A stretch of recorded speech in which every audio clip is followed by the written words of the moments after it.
भगवान श्री कृष्ण को नमस्कार करते हुए आप सभी का अनंत अकेडमी ऑफ मैथमेटिक्स में स्वागत है। देखिए, अब मैं दो थ्योरम कराऊंगा आपके पास 3.2.3 और 3.2.4।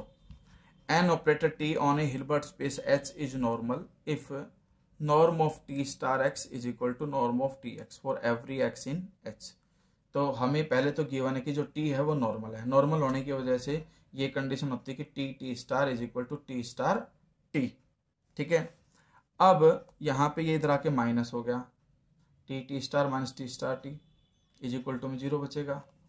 अब हम एक कंडीशन लेकर के चले थे एडजेंट वाली कंडीशन के अकॉर्डिंग। इसने क्या किया कि जब इसके साथ मैंने x लिख करके कॉमा x किया तो इक्वल टू में क्या आ गया 0। ठीक है, for all x belongs to h। ये हम एक प्रकार से ए मानते हैं। ये कंडीशन है कि अगर मान लो टी आपका 0 हो तो प्रॉपर्टी हम पिछले थ्योरम में कर चुके थे कि टी एक्स कोमा एक्स जो है वो किसके इक्वल आएगा, 0 के इक्वल।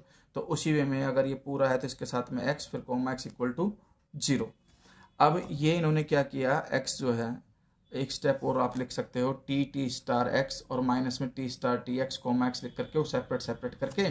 तो एक तो आ जाएगा T star X comma X और जो माइनस वाली कंडीशन है वो राइट साइड जाके पॉजिटिव हो जाएगी T star T X comma X. अब ये जो टी है जब बाद वाले के साथ जाएगा तो वो उसका एडजॉइंट हो जाता है, तो टी स्टार बन जाएगा यहाँ। और यहाँ पे टी स्टार ऑलरेडी है, दोबारा से एडजॉइंट होगा तो सीधी सी बात है वो टी स्टार हट करके टी बन जाएगा। ये कंडीशन आ गई। तो यहाँ पे टी स्टार एक्स तो ये norm of T star X का स्क्वायर बन जाएगा और ये टी एक्स और टी एक्स इसलिए नॉर्म ऑफ टी एक्स का स्क्वायर बन जाएगा। इस तरह से टी स्टार एक्स की नॉर्म इक्वल हो गई टी एक्स की नॉर्म के for all X belongs to H. यही हमें वेरीफाई करना था, लेकिन इन्होंने इफ लिखा हुआ है एज की कन्वर्ज भी, तो उसके लिए आप ये साइन लगा देना। ठीक है, विच इंप्लॉइज के बजाय उसका कन्वर्ज वाला साइन भी साथ साथ लेके चलना। अब नेक्स्ट थ्योरम है N operator T on a Hilbert space H is normal if T star is normal. यानी कि जो ऑपरेटर टी है on a Hilbert space H is normal, ये नॉर्मल होगा अगर टी स्टार नॉर्मल हो जाता है तो। ठीक है, तो making use of the fact, अब हमें पता है कि डबल जो एडजॉइंट लेकर के चलते हैं हम वो सेम के इक्वल हो जाता है, तो T double star is equal to T होता ही है।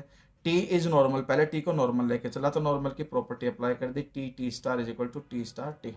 ठीक है, नेक्स्ट स्टेप में क्या किया, दोनों तरफ दोबारा से एडजॉइंट ले लिया।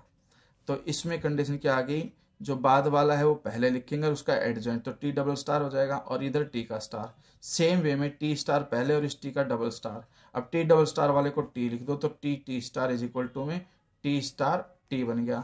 और ये कंडीशन का होने का मतलब, कॉम्यूटेटिव होने का मतलब जो टी है वो नॉर्मल बन जाएगा।